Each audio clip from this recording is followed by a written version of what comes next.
Welcome to our channel পাঁচের পাঠশালা। তো আজকের ভিডিওতে আমরা ডাব্লিউপি এবং কেপি কনস্টেবল 2024 যে পরীক্ষাটা হতে চলেছে কিছুদিনের মধ্যে, তার ইকোনমি সিলেবাস নিয়ে আলোচনা করব। আগের দিন ভিডিওতে আমরা পলিটি সিলেবাস নিয়ে আলোচনা করেছিলাম। তোমরা যারা ভিডিওটি দেখোনি অবশ্যই ভিডিওটি দেখে নেবে, তাহলে তোমাদের পার্টিকুলারলি কোন কোন টপিকগুলোতে বেশি গুরুত্ব দিতে হবে পলিটির, সেটাতে তোমরা বুঝতে পারবে।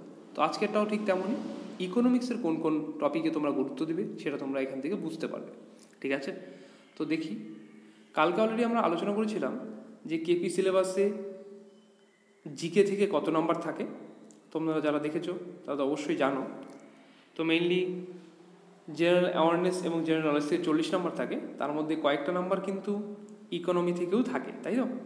আবার ডাব্লিউপিতেও কিন্তু 25 নাম্বার থাকে, সেই 25 নাম্বারের মধ্যেও কয়েকটি নাম্বার ইকোনমিক্স থেকে আসেই আর কি।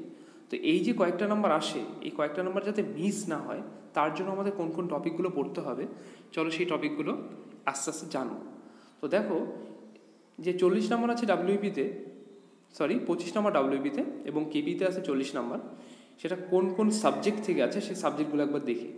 প্রথমে আছে polity, 2 number economy, 3 number current defence, 4 number innovations and discoveries আছে, 5 নাম্বার আছে কালচার অ্যান্ড আর্ট, 6 নাম্বার আছে science, 7 number history, 8 number geography, 9 number etc. এর মধ্যে অলরেডি আমরা পলিটিটা আলোচনা করে দিয়েছিলাম কাল। আজকে কিন্তু ইকোনমির ডিটেলস সিলেবাস আলোচনা করব। তোমরা চাইলে স্ক্রিনশট করে রাখতে পারো, তাহলে যখনই তোমরা এরপর ইকোনমি ক্লাসগুলো করবে, আমাদের চ্যানেলেই ক্লাস করানো হবে, তো ক্লাসগুলো করলে একটা একটা করে টিকমার্ক দিয়ে রাখবে, তাহলে তোমাদের কমপ্লিট হতে থাকবে। আর হ্যাঁ, তোমরা অবশ্যই কমেন্টস করে কিন্তু জানাবে যে আমরা কি ওয়ান লাইনে আলোচনা করব নাকি ডেসক্রিপটিভভাবে আলোচনা করব, ঠিক আছে, নাকি তোমরা এমসিকিউ প্র্যাকটিস ক্লাস চাচ্ছ। যেটা চাচ্ছ অবশ্যই কমেন্টসে জানাবে। তো দেখো, এই সেই তোমাদের ইকোনমিক্স সিলেবাস, তোমরা চাইলে এখনই স্ক্রিনশট করে নিতে পারো একবার।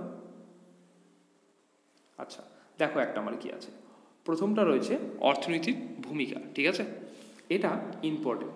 এর মধ্যে অর্থনীতির কোন কোন সেক্টরগুলি রয়েছে, কাদের কোন রঙের শ্রমিকগুলো, এই যে লাল রঙের শ্রমিক কাদের বলা হয়, বা ভারতীয় মিশ্র অর্থনীতি কত সালে গ্রহণ করে, এগুলা যত ইম্পর্টেন্ট জিনিসগুলো এখানে রয়েছে। এরপর দেখো জাতীয় আয়, এর মধ্যে ন্যাশনাল ইনকাম আছে। ন্যাশনাল ইনকাম মেইনলি ইংরেজি টপিকটার নাম। জিডিপি, জিএনপি, এগুলো সম্পর্কে এখানে আলোচনা করা রয়েছে। ভারতীয় অর্থনৈতিক পরিকল্পনা, এর মধ্যেই কিন্তু রয়েছে পঞ্চবার্ষিক পরিকল্পনা, ঠিক আছে, এটা ভেরি ভেরি ইম্পর্টেন্ট, প্রত্যেকটা পরীক্ষার জন্য ইম্পর্টেন্ট এটা। এরপর অর্থ থেকে রয়েছে মানি, ঠিক আছে, মানি যেটা, এবং ব্যাংকিং। ভারতের মনে করো যে ভারতের প্রথম ব্যাংক কোনটা, এখন বেসরকারি সবচেয়ে বড় ব্যাংক কোনটা, কৃষিক্ষেত্রে সবচেয়ে বড় ব্যাংক কোনগুলো, এরকম প্রশ্ন এখান থেকে চলে আসে। ভারতীয় কৃষির থেকে এরকম প্রশ্ন আসে যে বর্তমান দুগ্ধ উৎপাদনে কোন রাজ্য প্রথম স্থান অধিকার করেছে, এরকম প্রশ্ন চলে আসে এখান থেকে।